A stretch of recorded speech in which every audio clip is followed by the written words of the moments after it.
karena kebaikan Tuhan, janji-Mu terjadi bagiku. Ku sembah Kau Tuhan, ku mengangkat tanganku, selamanya Kau ajaib bagiku.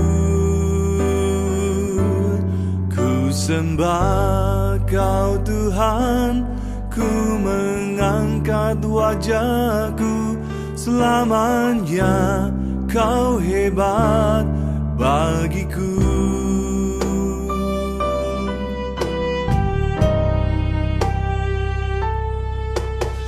Oleh karena kemurahan Tuhan, ku ada sampai hari ini.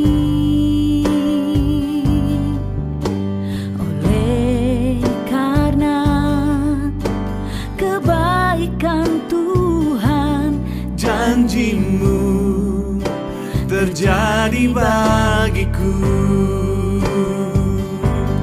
Ku sembah Kau Tuhan, ku mengangkat tanganku, selamanya Kau ajaib bagiku.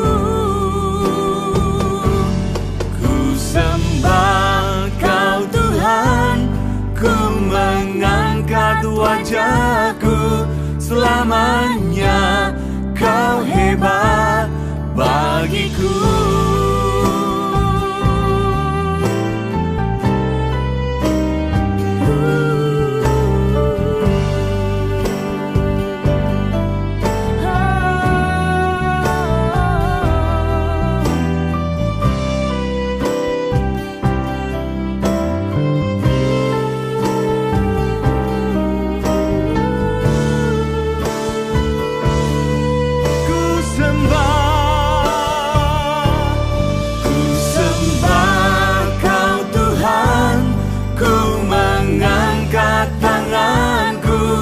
Selamanya Kau ajaib bagiku.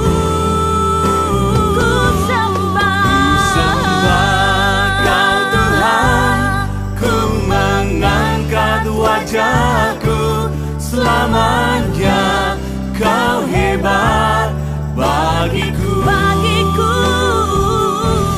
Selamanya Kau hebat bagiku.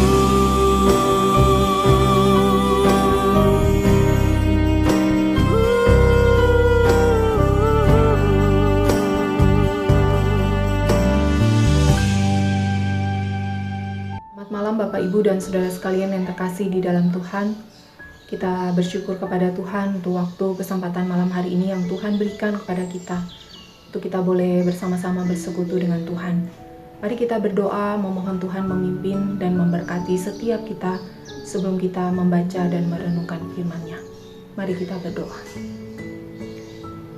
Ya Tuhan, terima kasih. Hanya karena kebaikan dan kemurahan Tuhan atas hidup kami semua boleh ada sampai hari ini. Kami bersyukur ya Tuhan, dan kami juga bersyukur karena Tuhan senantiasa menyapa setiap kami lewat firman-Mu. Dan kami mau menyerahkan waktu ini sepenuhnya ke dalam tangan Tuhan. Kami mohon Tuhan memimpin dan memberkati setiap kami. Terpujilah nama-Mu ya Tuhan. Di dalam nama Tuhan Yesus kami berdoa, kami bersyukur. Amin.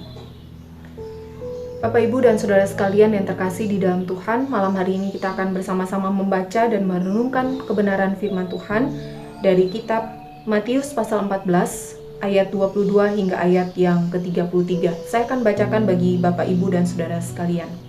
Demikian firman Tuhan di dalam Matius 14 ayat 22 hingga ayat yang ke-33. Sesudah itu Yesus segera memerintahkan murid-muridnya naik ke perahu dan mendahulunya ke seberang. Sementara itu ia menyuruh orang banyak pulang. Dan setelah orang banyak itu disuruhnya pulang, Yesus naik ke atas bukit untuk berdoa seorang diri. Ketika hari sudah malam, ia sendirian di situ. Perahu murid-muridnya sudah beberapa mil jauhnya dari pantai dan diombang-ambingkan gelombang karena angin sakal. Kira-kira jam 3 malam datanglah Yesus kepada mereka berjalan di atas air. Ketika murid-muridnya melihat dia berjalan di atas air, mereka terkejut dan berseru, "Itu hantu!" Lalu berteriak-teriak karena takut. Tetapi segera Yesus berkata kepada mereka, "Tenanglah, Aku ini, jangan takut." Lalu Petrus berseru dan menjawab dia, "Tuhan, apabila Engkau itu, suruhlah aku datang kepadamu berjalan di atas air." Kata Yesus, "Datanglah." Maka Petrus turun dari perahu dan berjalan di atas air mendapatkan Yesus. Tetapi ketika dirasanya tiupan angin, takutlah ia dan mulai tenggelam, lalu berteriak, "Tuhan, tolonglah aku." Segera Yesus mengulurkan tangannya memegang dia dan berkata, "Hai orang yang kurang percaya, mengapa engkau bimbang?" Lalu mereka naik ke perahu dan angin pun redalah. Dan orang-orang yang ada di perahu menyembah dia, katanya, "Sesungguhnya engkau anak Allah." Demikian pembacaan firman Tuhan. Yang berbahagia adalah setiap kita yang mendengarkan firman-Nya, memelihara dan juga melakukannya di dalam kehidupan kita setiap hari. Bapak, Ibu, dan saudara sekalian yang terkasih di dalam Tuhan, di dalam kehidupan ini siapa yang tidak pernah merasa takut? Semua orang pasti pernah mengalami ketakutan.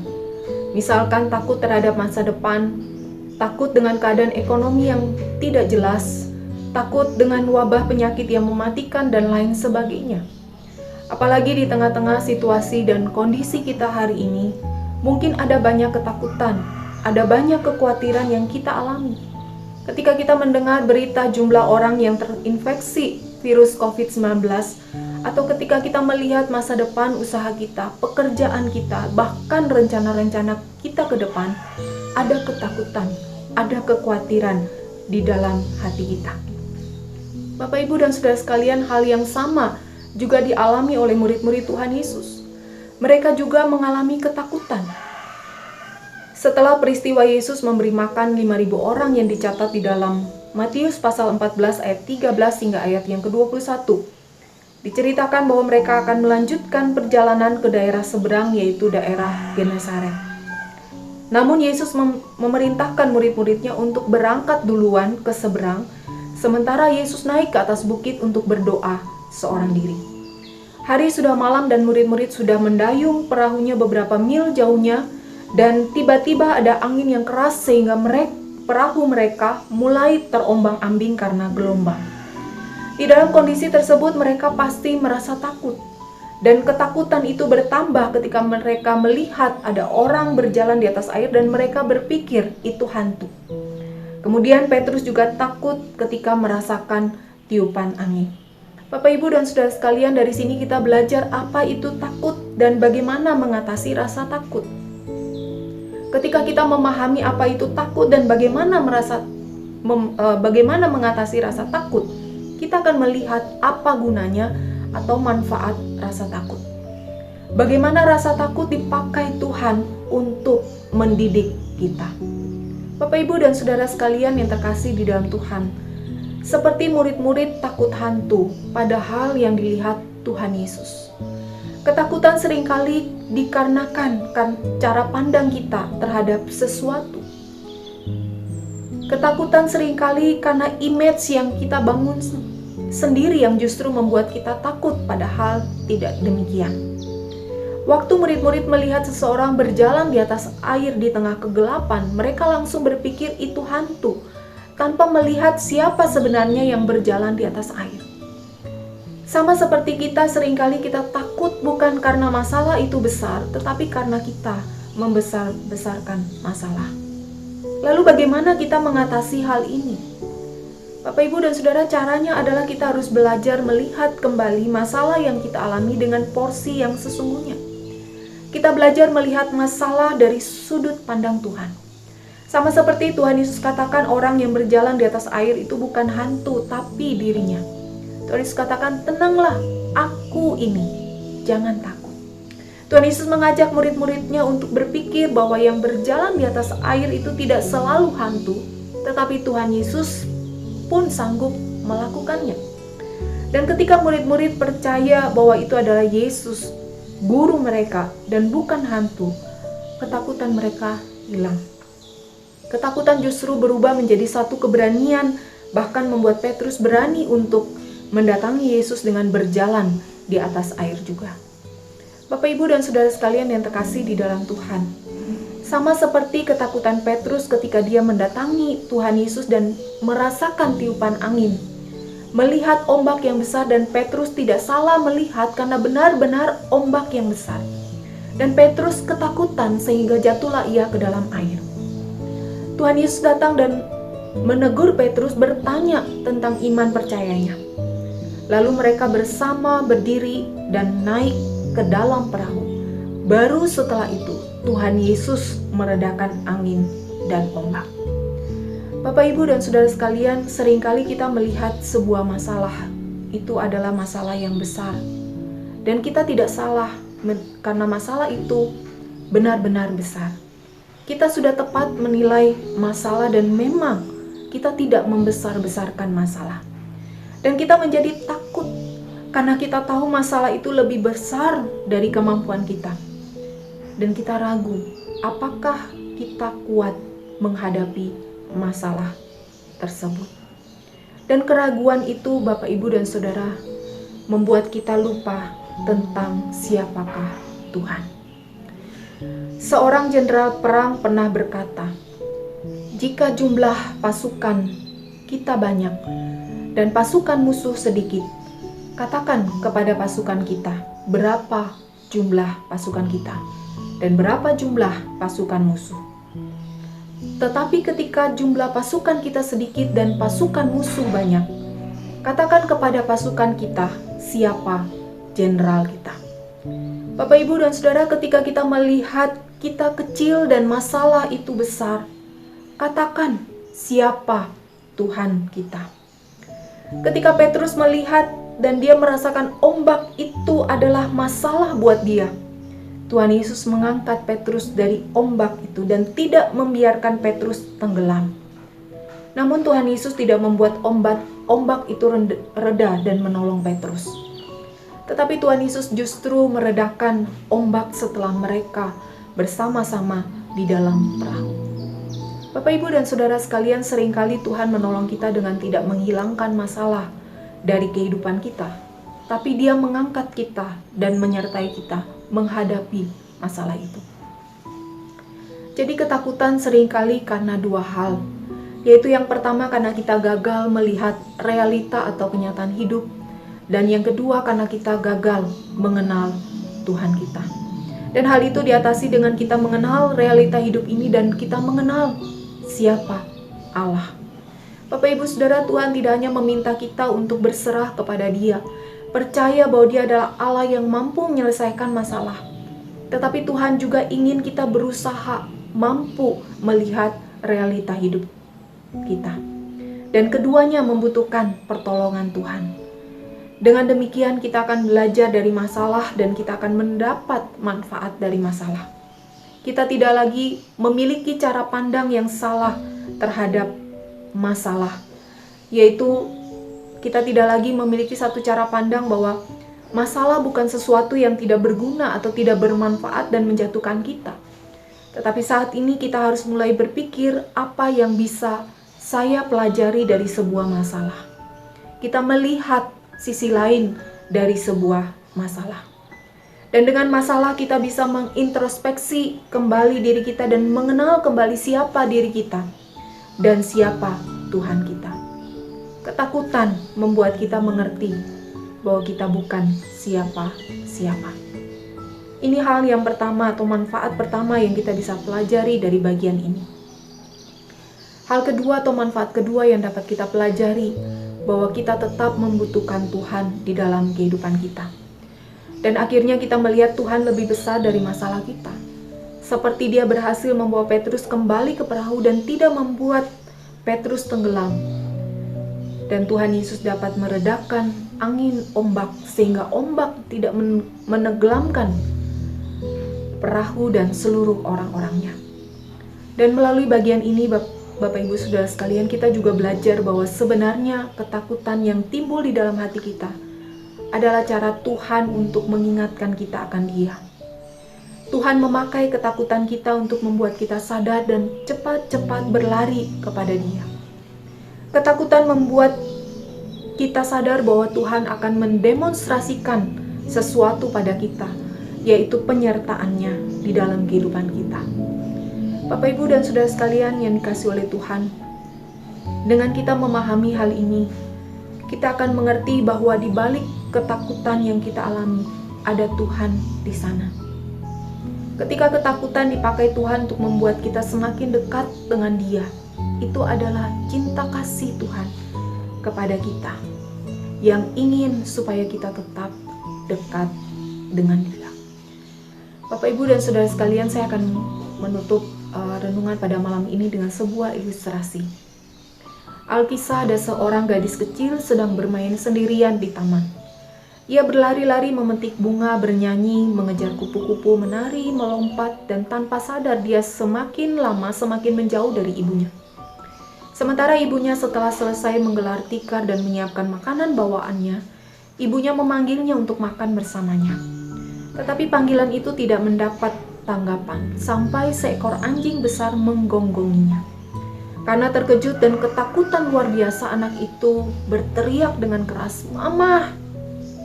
Seraya dia berlari terbirit-birit ke arah ibunya. Anak itu tidak berusaha menaklukkan masalahnya. Sebaliknya, masalahnya itu membawa dia lari kepada sumber pertolongannya. Di pelukan ibunya dia merasa aman, sekalipun anjing itu masih ada di sana. Bapak, Ibu, dan saudara sekalian yang terkasih di dalam Tuhan, ketakutan menjadi alarm buat gadis kecil itu. Dia kaget melihat bahwa dia sudah jauh dari ibunya. Demikian juga dengan kita.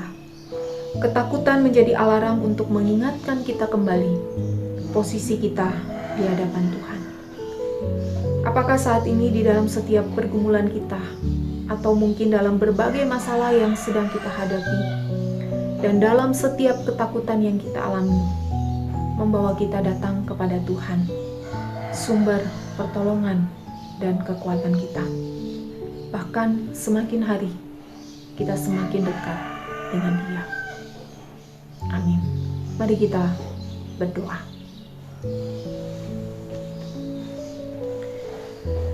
Bapa, terima kasih untuk firman-Mu. Sekali lagi kami dikuatkan dan diteguhkan oleh firman Tuhan, bahwa di dalam kehidupan kami, Tuhan tidak pernah meninggalkan kami. Tuhan senantiasa beserta kami. Di balik setiap pergumulan dan ketakutan yang kami alami, ada Tuhan di sana. Terima kasih ya Tuhan. Terima kasih. Tolong kami ya Tuhan, agar melalui masalah, pergumulan, dan setiap ketakutan yang kami alami, kami boleh terus mengintrospeksi diri kami di hadapan Tuhan. Kami mengenal kembali siapa diri kami, dan kami lebih lagi mengenal Engkau ya Tuhan di dalam hidup kami. Terima kasih ya Tuhan. Terima kasih untuk firman-Mu. Di dalam nama Tuhan Yesus, kami berdoa. Kami bersyukur. Amin.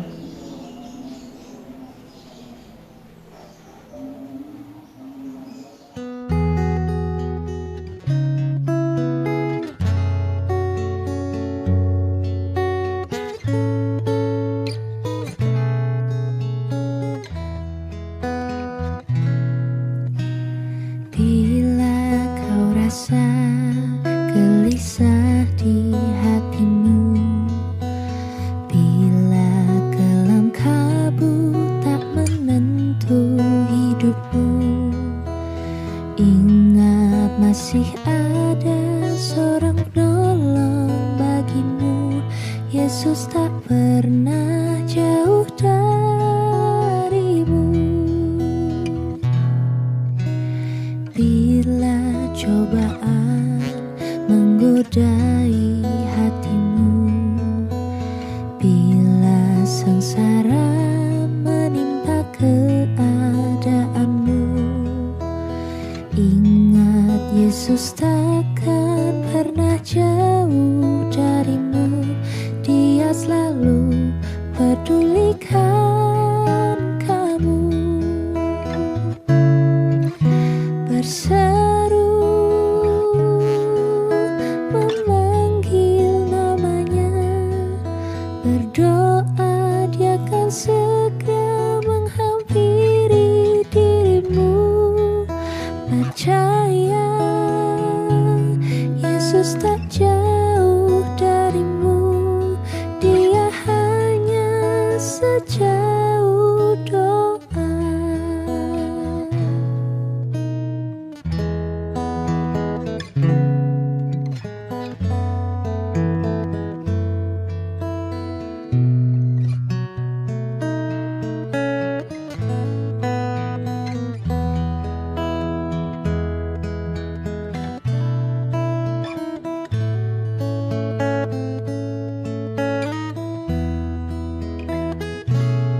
cobaan menggodai hatimu, bila sengsara menimpa keadaanmu. Ingat, Yesus takkan pernah jauh darimu. Dia selalu pedulikan kamu. Berseru memanggil namanya, berdoa dia akan segera menghampiri dirimu. Percaya, Yesus tak jauh darimu. Dia hanya sejauh doa. Berseru memanggil namanya, berdoa dia akan segera menghampiri dirimu. Percaya, Yesus tak jauh darimu. Dia hanya sejauh doa. Dia hanya sejauh doa. Dia hanya sejauh doa.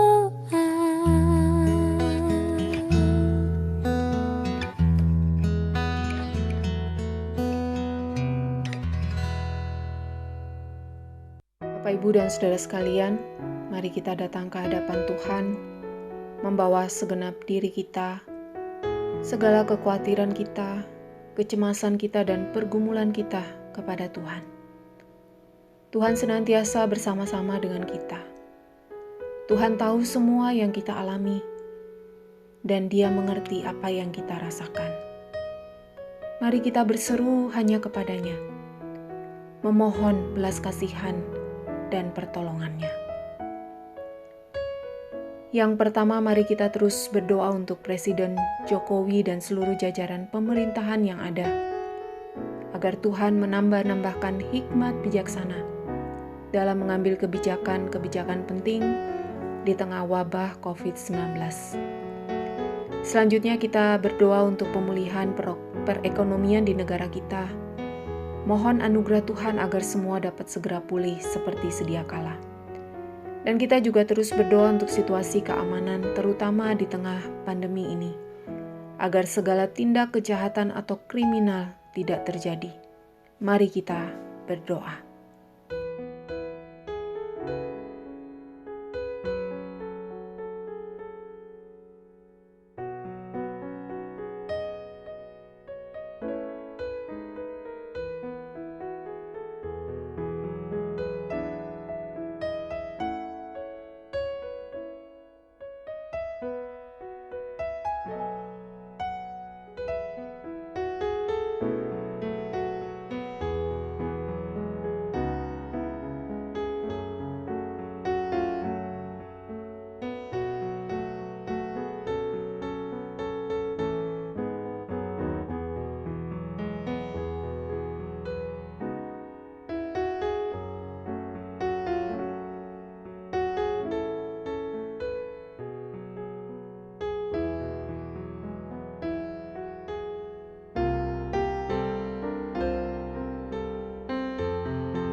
Selanjutnya mari kita terus berdoa untuk para dokter, perawat, dan juga tenaga medis lainnya termasuk sopir ambulans, mereka yang bertugas di bagian dapur, di bagian kebersihan, dan petugas pemakaman, agar mereka diberikan kekuatan, kesehatan, dan kesabaran di dalam melayani setiap orang yang terinfeksi. Kita juga terus berdoa untuk setiap ilmuwan yang sedang melakukan berbagai upaya, penelitian atau uji coba dalam menemukan obat atau vaksin untuk COVID-19. Kiranya Tuhan membukakan jalan yang terbaik di dalam setiap usaha yang ada. Mari kita berdoa.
Saat ini kita juga mau berdoa untuk setiap kebutuhan dan pergumulan keluarga kita masing-masing, terutama untuk kesehatan masing-masing anggota keluarga, baik itu pasangan, anak-anak, orang tua, dan lainnya. Kiranya Tuhan yang memelihara seluruh kehidupan kita, dan Tuhan yang akan menyediakan bagi kita sesuai dengan berkat kemurahan-Nya. Dan yang terakhir, kita juga mau berdoa untuk saudara-saudara kita, khususnya saudara seiman, jemaat Tuhan di GKIM Kanaan di dalam pergumulan masing-masing. Baik mereka yang bergumul secara pribadi, mereka yang bergumul dengan kebutuhan hidup sehari-hari, mereka yang bergumul dengan usaha pekerjaan di tengah-tengah situasi kondisi saat ini. Mereka juga yang bergumul dengan studi atau sekolah anak-anak, bergumul dengan kesehatan, dan sebagainya. Bapak, Ibu, dan saudara sekalian dapat menyebutkan nama saudara-saudara kita yang kita tahu pergumulan yang sedang mereka alami saat ini di dalam doa kita.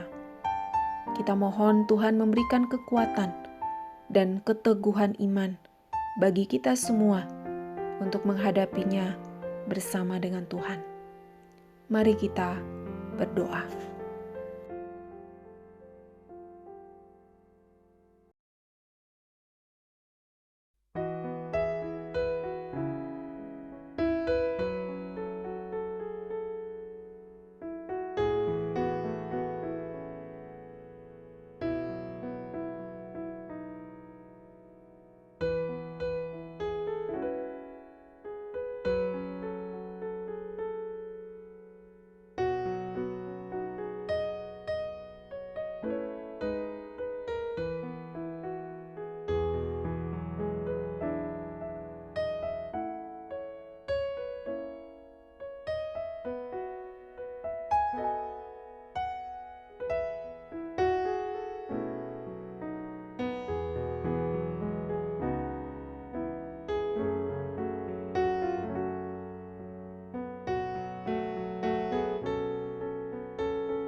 Engkau Tuhan yang setia, waktumu selalu yang terbaik. Engkau Tuhan sandaranku, dan ku hanya kan berharap padamu. Satu-satunya yang ku andalkan, satu-satunya yang ku percaya. Engkau sumber kekuatan, sumber pengharapan, sumber kedamaian. Satu-satunya yang ku andalkan, satu-satunya yang ku percaya. Engkau Tuhan memberkati, Tuhan penyembuhku, Tuhan pemulihku.